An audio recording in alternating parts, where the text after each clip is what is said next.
वकीलों का भी गुस्सा जो है वो फूटकर सामने आया है। फैज़ाबाद के वकीलों ने आरोपियों की तरफ से केस लड़ने से मना कर दिया है। यूपी के मुख्यमंत्री उन्होंने साफ कहा है कि इस पर कोई सियासत नहीं होगी, दूध का दूध और पानी का पानी होगा और सबके खिलाफ कार्रवाई होगी। नमस्कार, रेडियो संवाद देख रहे हैं आप और मैं हूं ललित खजुरिया। अयोध्या के राम मंदिर में चढ़ावे को लेकर जो घोटाला सामने आया है उस पर जहां पूरा देश आक्रोश में है, सियासत गरमाई हुई है, तो वहीं 8 आरोपियों को अदालत ने न्यायिक हिरासत में भेज दिया है। दरअसल आज जस्टिस रजत वर्मा की कोर्ट में वीडियो कॉन्फ्रेंसिंग के जरिए सुनवाई हुई और ये निर्देश दिए गए कि इन 8 आरोपियों को न्यायिक हिरासत में भेज दिया जाए। ये वो मामला है जिसने पूरे देश को हिलाकर रख दिया। आस्था के साथ पूरी तरह से ये खिलवाड़ था, जहां लोगों ने अयोध्या के राम मंदिर में जाकर वहां पर दान पेटियों में दान किया।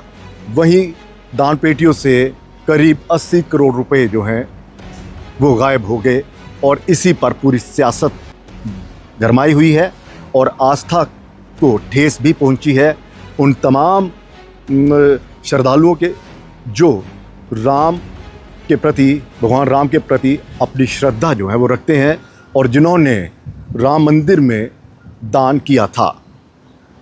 और अब वकीलों का भी गुस्सा जो है वो फूटकर सामने आया है। फैज़ाबाद के वकीलों ने आरोपियों की तरफ से केस लड़ने से मना कर दिया है, यानी कि उनका साफ कहना है कि जिन आरोपियों पर ये आरोप लगे हैं, 8 लोगों पर जो आरोप लगे हैं जिनको न्यायिक हिरासत में भेजा गया है, उनका कोई भी केस नहीं लड़ेगा। क्यों? क्योंकि इन लोगों ने आस्था के साथ खिलवाड़ किया है। भगवान राम के प्रति जो लोगों की श्रद्धा है, जो आस्था है, उसको ठेस पहुंचाई है।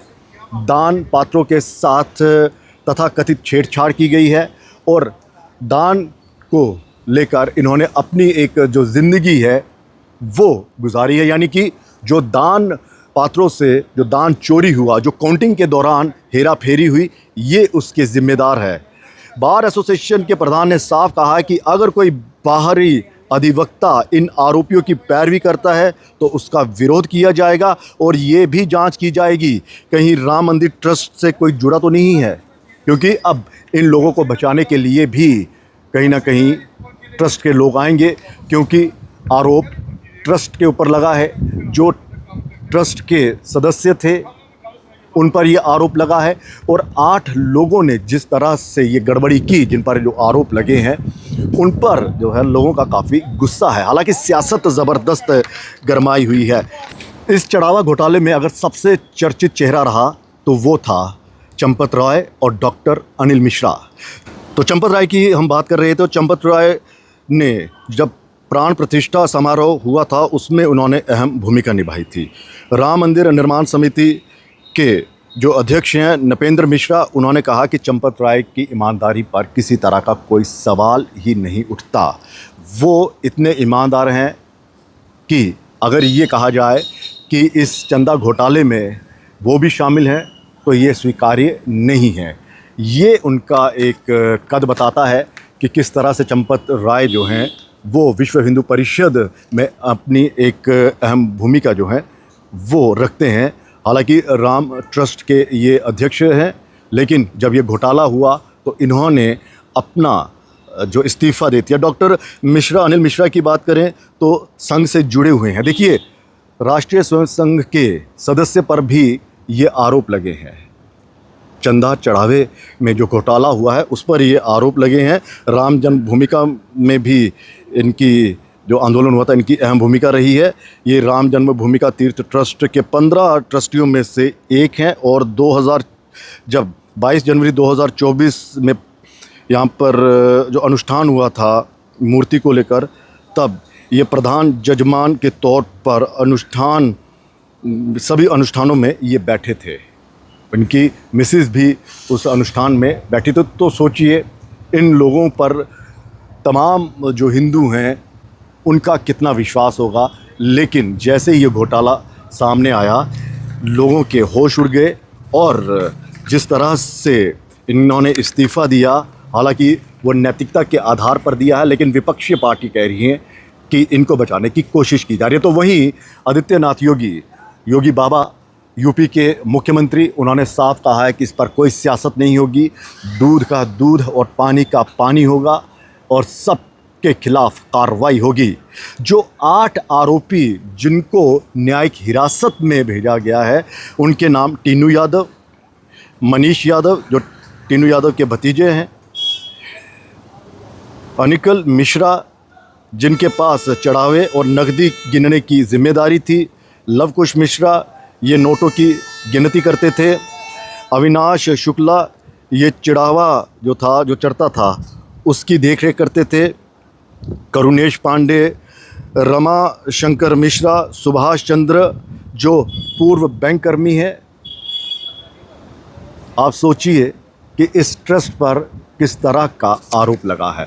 तो वहीं सीबीआई की जांच की मांग की जा रही है। और अगर सपा की बात करें तो अखिलेश यादव ने साफ कहा कि भारतीय जनता पार्टी और आरएसएस ने बाकायदा हिंदुओं की आस्था के साथ खिलवाड़ किया है। जो राम भक्त हैं, जो राम को पूजते हैं, भगवान राम को पूजते हैं, उनकी आस्था से ये खिलवाड़ है और चंदे का पैसा ये अपने लिए इस्तेमाल कर रहे हैं। तो वहीं उद्धव ठाकरे जो शिवसेना उद्धव ठाकरे है, उनका ये कहना है कि भारतीय जनता पार्टी ने पूरी तरह से ये साफ दिखा दिया है कि वो हिंदुओं के नाम पर वोट तो लेती है, लेकिन हिंदू की धार्मिक आस्था के साथ खिलवाड़ भी करती है। और अब ये मुद्दा इतना ज़्यादा गर्मा गया है कि ऐसा भी कहा जा रहा है कि यूपी में जो आने वाले 2027 में विधानसभा के चुनाव हैं, उस पर भी असर होगा। तो क्या ये राजनीति उसे देखकर भी हो रही है? और ट्रस्ट के आरोपियों के खिलाफ सिर्फ मुकदमा चलेगा?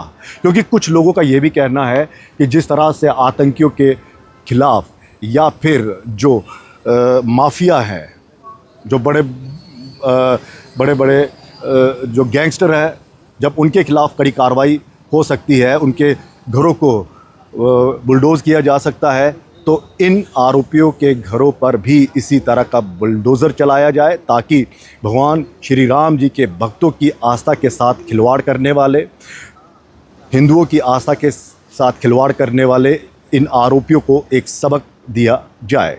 तो क्या ये एक्शन होगा? दूसरा ये कि भारतीय जनता पार्टी जिस तरह से सफाई दे रही है और ये कह रही है कि ये सब के सब 2027 की चुनावों को देकर राजनीति कर रही है, और विपक्ष जो है वो सिर्फ एक इल्ज़ाम लगा रही है, इसमें किसी तरह की कोई सच्चाई नहीं है। तो क्या चढ़ावे में घोटाला नहीं हुआ है? लेकिन ये मुद्दा इतना गरमाया क्यों? क्योंकि ये राम मंदिर से जुड़ा हुआ था। वो राम मंदिर जिससे बनाने के लिए कई कार सेवकों ने अपने प्राणों का बलिदान दिया और हिंदुओं की आस्था के साथ जुड़ा हुआ था ये राम जन्मभूमि। और कितने संघर्ष के बाद प्रभु श्री राम जी का अयोध्या में मंदिर का निर्माण हुआ। लेकिन ऐसा ही एक मुद्दा जम्मू कश्मीर में माता वैष्णो देवी जी के साथ देखने को मिला। वहाँ पर नकली चांदी जो है वो सामने आई और श्रद्धालुओं पर जो है बोर्ड ने एक किस्म का श्रद्धालुओं पर ही ये छोड़ दिया कि श्रद्धालुओं ने ये नकली चांदी चढ़ाई है। आप सोचिए कि यहाँ पर क्या क्या चलता है। जो 20-20 हज़ार 30-30 हज़ार अपने सफ़र में यहाँ तक पहुँचकर माता वैष्णो देवी जी के जो दर्शन करने आते हैं, उनका इतना एक बजट होता है, तो क्या वो 1000-2000 की चांदी नकली चढ़ा देंगे? किसी को नहीं पता कि कौन सी टीम गई थी और किस तरह से उस चांदी को वहाँ पर जांच के लिए भेजा गया, कौन वो लोग थे, इसकी जांच भी होनी चाहिए। और हमें उम्मीद है कि इस पर भी कोई एक्शन होगा। फ़िलहाल मंदिर के चढ़ावे को लेकर जो सियासत गरमाई है वो ये बता रही है कि इसका असर 2027 के यूपी के विधानसभा चुनावों में देखने को ज़रूर मिलेगा। और सबसे बड़ा सवाल कि क्या वाकई जिन पर आरोप लगे हैं वो आरोप सिद्ध होंगे और इन लोगों के खिलाफ कार्रवाई होगी? इजाज़त दीजिए, नमस्कार।